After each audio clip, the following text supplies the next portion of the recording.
మన ఈయనతో మాట్లాడుతూ ఉంటాడు రేవంత్ రెడ్డి గారితో. మీకు గుర్తుందో లేదో, చంద్రబాబు నాయుడు గారు ముఖ్యమంత్రి అయిన తర్వాత హైదరాబాద్లో ఒక మీటింగ్ పెట్టారు చంద్రబాబు నాయుడు గారు, రేవంత్ రెడ్డి గారు. ఏమిటయ్యా మీటింగ్ అంటే, విభజన సమస్యల పరిష్కారం కోసం ఒక మీటింగ్ పెట్టారు. గుర్తుందా మీకు? ఓ పెద్ద ఆర్భాటం చేశారు. వాళ్ళు చాలా కోరికలు అడిగారు, వీళ్ళు అడిగారు. తల వాసిపోయి తిరుపతిలో వాటా కూడా కావాలన్నారు వాళ్ళు. అంతేకాదు బీచ్లో కూడా వాటా కావాలన్నారు. అబ్బాయి ఇప్పుడు లాభం లేదు అబ్బాయి, మళ్ళా వాయిదా వేస్తున్నాం, దీనికి ఒక కమిటీ వేస్తున్నాం. ఈ కమిటీ అనేక సార్లు కూర్చుంటుంది, కూర్చుని సమస్యలు పరిష్కరిస్తుంది అన్నారు. మళ్ళా కమిటీ కూర్చుంది. ఏమిటి డ్రామాలు నాకు అర్థం కాల. ఇలాంటి అద్భుతమైనటువంటి నాటకాలు ఆడుతున్నటువంటి పరిస్థితులు వాళ్ళ మనకు కనిపిస్తున్నాయి.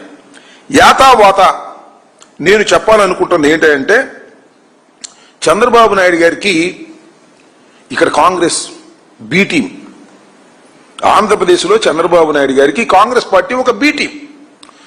అలాగే తెలంగాణలో కాంగ్రెస్ పార్టీకి తెలుగుదేశం పార్టీ ఒక బి టీం. ఏమిటి రామాలయ నాకు అర్థం కాలేదు. ఏమిటి విచిత్రమైనటువంటి రాజకీయాలు? సిగ్గు లజ్జ ఉన్నాయా రాజకీయాల్లో? ఒక స్పష్టత లేదా? సరే, ఎన్టీ రామారావు గారు అంటే అందరికీ గౌరవం, అది వేరే విషయం. ఎందుకంటే ఆయన పరమపదించాడు. నీకు తప్ప అందరికీ గౌరవం, చంద్రబాబు నాయుడు గారికి తప్ప అందరికీ గౌరవమే, దానిలో సందేహం లేదు. కానీ ఇలాంటి అనైతికమైన రాజకీయాలు నడుపుతున్నటువంటి వ్యక్తి నారా చంద్రబాబు నాయుడు గారు. ప్రతిసారి ఇది ఇలాగే జరుగుతోంది. అవసరం వచ్చినప్పుడల్లా కాంగ్రెస్ పార్టీ మీద లవ్ అండ్ ఎఫెక్షన్ చూపిస్తాడు. మనం చూశారు కదా, తెలంగాణలో కాంగ్రెస్ పార్టీతో కలిసిపోయాడు, ఎన్నికల ప్రచారానికి వెళ్ళాడు, తుక్కుగా ఓడగొట్టారు, అది వేరే అంశం.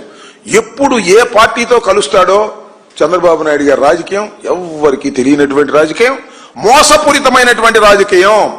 అలాంటి మోసపూరితమైన రాజకీయాలు ఇవాళ చంద్రబాబు నాయుడు గారు చేస్తున్నారు. ఆల్రెడీ ఈ విషయం భారతీయ జనతా పార్టీ కూడా తెలిసి ఉంటుంది. వాళ్ళు మేధావులే, భారతదేశాన్ని పరిపాలిస్తున్నారు కదా 3 సార్లు నుంచి, వాళ్ళకి తెలిసే ఉంటుంది. ఈ మధ్యన చంద్రబాబు నాయుడు అసలు బీజేపీకి సీటే లేదన్నాడు, పార్లమెంట్ సీటు. అంటే అర్థమవుతుంది, కూటమిలో చంద్రబాబు నాయుడు గారు చేస్తున్నటువంటి సిగ్గుమాలిన అనైతికమైన రాజకీయాలను భారతీయ జనతా పార్టీ కూడా కనిపెడుతుంది, వాళ్ళు కూడా ఆలోచన చేస్తున్నారు అనేటువంటి భావన సర్వత్రా అనుకుంటున్నారు. ఇప్పుడు ఏం జరిగిందో తెలియదు. చంద్రబాబు నాయుడు గారు ఎప్పుడు ఏ పార్టీతో జత కడతాడో, ఏ పార్టీకి వెన్నుపోటు పొడుస్తాడో, ఏ పార్టీని వదిలేస్తాడో అనేది మనం చిన్నప్పటి నుంచి చూస్తున్నాం. మా చిన్నప్పటి నుంచి కాంగ్రెస్తో, సిపిఐతో, సిపిఎంతో, బీజేపీతో, పవన్ కళ్యాణ్తో, ఒక్క వైఎస్ఆర్ కాంగ్రెస్ పార్టీతో తప్ప అన్ని పార్టీలతోనూ కలిసినటువంటి మేధావి, మోసగాడు అలాంటి వ్యక్తి నారా చంద్రబాబు నాయుడు గారు చేస్తున్నటువంటి ఈ రాజకీయాలు చూస్తుంటే దీన్ని అంటారేమో మరి. మొన్నది మహానాడు ఏమన్నారు, హైబ్రిడ్ మహానాడు అంట. ఏం హైబ్రిడ్ నాకు అర్థం కాల. ఇది హైబ్రిడ్ రాజకీయాలు. బీజేపీ, కాంగ్రెస్, ఆ రెండింటికి పడదు, 2 ప్రత్యర్థి పార్టీలు. కానీ చంద్రబాబు నాయుడు గారు రెండింటిని మేనేజ్ చేస్తాడు. This is hybrid.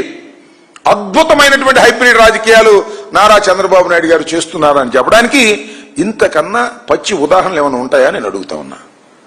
Revanth Reddy గారు మామూలుగా పొగళ్ళ, ఇందిరాగాంధీని, ఎన్టీ రామారావు గారు ఈ 2 ఆశయాల మీద నడుస్తున్నాడు కాంగ్రెస్ పార్టీ. ఇది చంద్రబాబు ఆశయాలతో పాటు